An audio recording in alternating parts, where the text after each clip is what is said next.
sis, do not do it. Do not do it. Do not get you that second and third plate at every single family holiday event. Okay? Don't do it, sis. Don't do it. Do not overstuff yourself during these next 60 days of the rest of the year. Do not say, it's all good, I'm going to enjoy myself and eat whatever I want and overindulge, and I'm just going to start January 1st and start 15 to 20 pounds in the hole. Do not do it. How many times have you already done it this year or in the years past? How many times have you said that you're going to start Monday? It's going to be your New Year's resolution. You're going to start at the end of fall. You're going to start at the end of spring. How many times? How many times? How many times? Do not do it to yourself. Do not go to the coworker after work dinner and get hammered off of tons of wine and eat tons of pasta and just say, it's fine, I'm just trying to enjoy my life. And then wake up with a hangover the next day.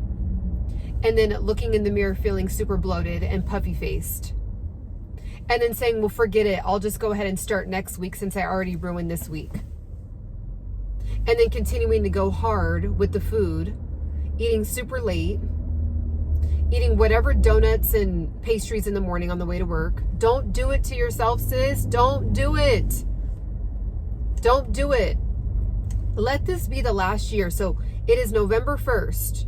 It is November 1st. I am right here with you. So me and you are going to be arm in arm together, and we are going to go hard these next 60 days. And when I say go hard, I mean challenge ourselves. Okay, it's a mindset shift. I don't want to say go hard, actually. Let me retract that. I want us to challenge ourselves. Okay? It's a challenge. And I know you can win this challenge. Okay, we're going to win it together. We're not going to not drink water because it's winter and we just forget to drink water for whatever reason. And during the winter time, going into fall and winter, we forget to drink water. Okay?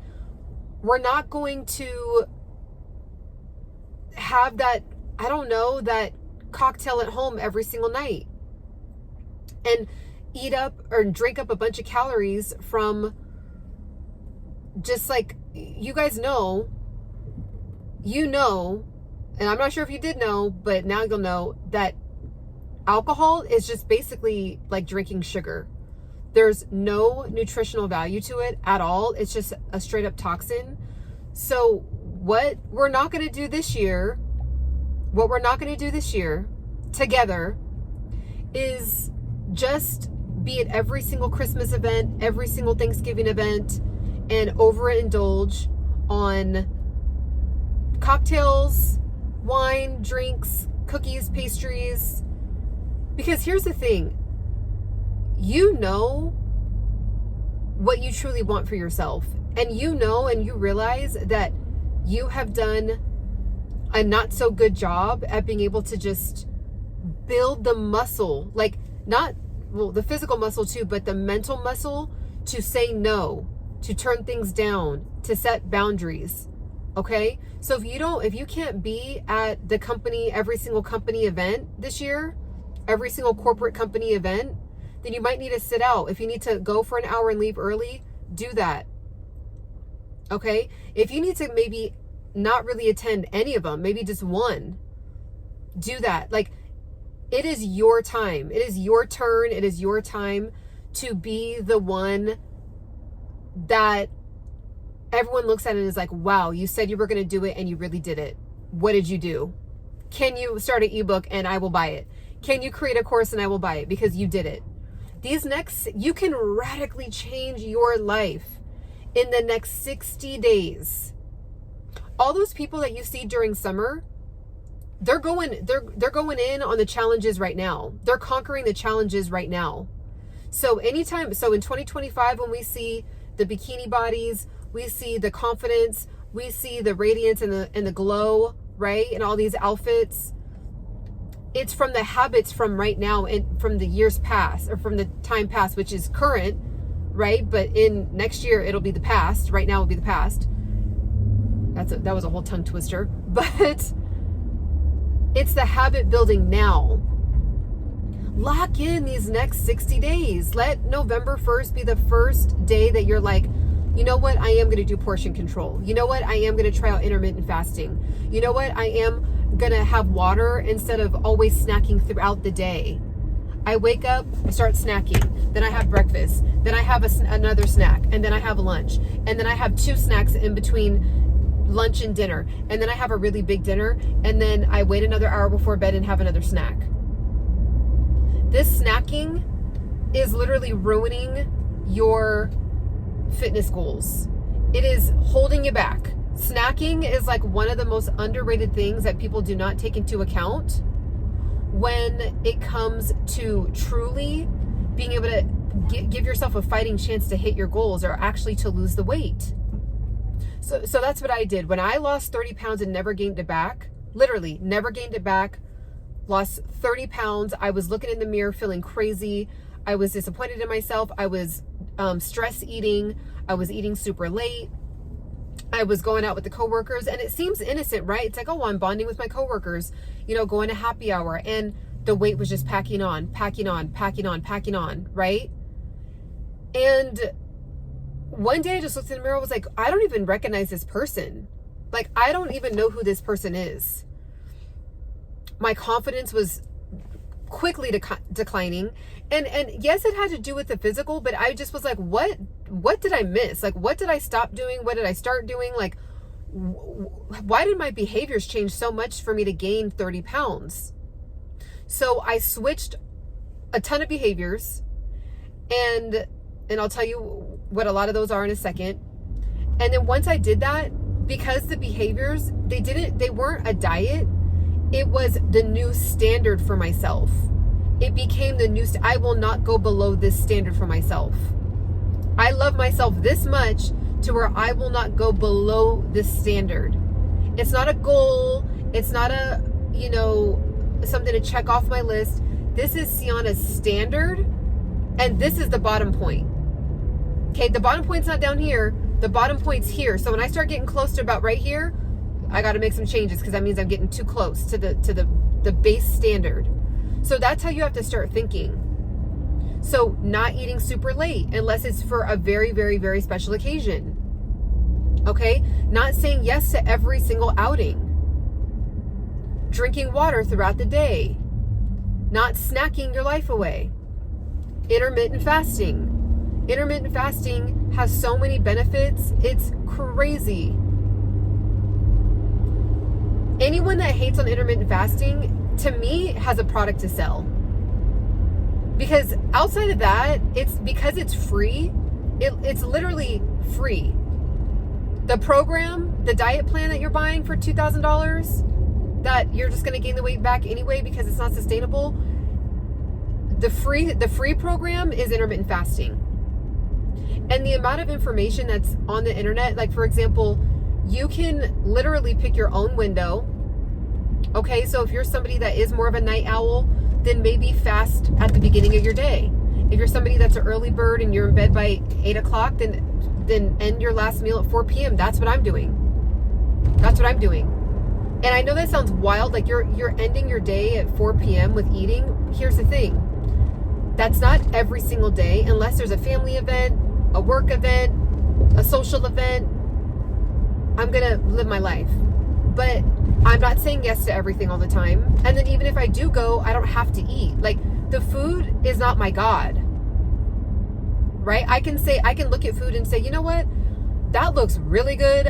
I'm already done. Like, in my mind, I'm already done with my eating for today. But I'm going to enjoy my tea at this event. And I'm actually going to have that for lunch tomorrow. Right? So even when you go to events and stuff like that, like eating smaller portions. So I end at 4 p.m. and I've been falling asleep on a very empty feeling stomach. And I literally have been getting the best sleep because my stomach is empty. My stomach, well, it's not 100% empty. It's still like digesting from the 4 p.m. meal. But you eat heavy, and then I just do teas all throughout the rest of the evening. Any tea that I want. Any tea, any water. And I'll do, like, I make my fresh almond milk. I'll have like turmeric milk right? For the rest of the evening. And then my body, like, this is the thing. When you're eating a huge meal at 8 p.m. and then you're going to sleep at 10:30 or 11 or 11:30, and then you're not moving, right? Most of us are not moving. We're not walking around. We're not running around. And then if you're sedentary all day, so what happens is when you end your eating really early, and I know this is not for everybody, but I'm just telling you my experience so far. It's like, it's just burning up. Like, I'm the rest of the 6 hours that I'm awake, it's just, the energy is just tapping into the food, the calories that I ate from the rest of the whole day. So I'm not going to sleep on 700 calories. It's like I'm probably only going to sleep on 200 calories because my body already burned up the rest of the calories from dinner, from our early dinner. And then guess what? When I'm asleep, my body doesn't have to keep digesting my food. It can digest the rest of it, which is just a little bit, and then work on other things like restoring other, cleaning up other cells that need to be cleaned out. So it is, intermittent fasting is a powerful thing. Definitely look into it. You can pick any window you want that fits your lifestyle, but let this be the year. Let this be the year that you don't stock up and add up and load up your plate with tons of food and then go for seconds. And then you're feeling lethargic, you're feeling brain fog, you're feeling heavy, you're feeling, and then you're second guessing yourself, like, why did I do that? Man, like, I've been trying to lose the weight, but my cravings. You might need to do a detox. You might need to drink a green juice before you, like, at the beginning of the day. Even if you drink coffee, you have your coffee or your tea, drink a green juice just to kind of like keep your blood sugar level, keep it at bay. Drink a green juice and you'll find that you actually don't crave as much sweets throughout the rest of the day. That's been a really big game changer for me, is killing my sugar craving. So if you have a sugar craving, it's time to admit it. Let this not be the same 60 days that you're like, well, I just like to eat. I just like to shove, cookies in my mouth. Like, I was that person. Was like, well, I don't necessarily go hard on the mac and cheese and the pizza, but I love me some donuts. And I thought that was like, it's just who I am. No, I had sugar cravings. Like, I was having sugar crashes and needing to get the next dopamine hit from my next donut. So once I just realized that, I just was like, look, I got to get in front of this. I got to get control of this. And it was hard. Like, it was really, really hard to find what I could do as replacements, thinking about sugar. And what I would do, I would binge. So I would binge for like a week and have like whatever dessert I wanted. And then I would go super hard for like a month and like pretty much like deprive myself from any bread, any carbs, any, and then I would binge again. And it was just like this weird, because I'm like, okay, well, like, I'm not having, like, even when I would eat the sweets, I would say, okay, well, I ate 800 calories worth of donuts, but I'm only going to have like a salad for the rest of the day. So I'm good. So where's my nutrition? Like, what nutrients am I getting? Like, just from the salad for the whole day? Where's the protein? I just was basically eating a bunch of empty calories that are doing nothing. And our bodies are like, well, this person is shoving us with a ton of energy, which is nice, but like, they're sedentary, which is nice, but they don't go walking, which is nice, but then they're not drinking water to help flush this out. You know what I'm saying? So let this be the next 60 days. Let this be the year that you actually figure it out. If you need help, I do have a how to lose fat ebook guide down in the description. It's my short book. It's a digital product that has really helped a lot of women just kind of shift their mindset. It's easy. It creates ease and flow, and actually realistic habits that you can implement and do a lot of habit stacking, and not like get so overwhelmed with, I got to do this, I got to do this, I got to change this, I got to It's just like small micro habits that end up collecting all together to make a really big impact. Okay, so it's going to get you quick results in the sense of you'll actually be able to sustain it. A lot of times, like a lot of these fitness plans, it's just not sustainable. So if you need some guidance, I do have what I did to lose 30 pounds. Okay, what I did to lose 30 pounds is down in the description. All right. Also, I'm going to have it pinned in the comments. Okay? So definitely make sure to like, make sure to subscribe. Catch you on the next one.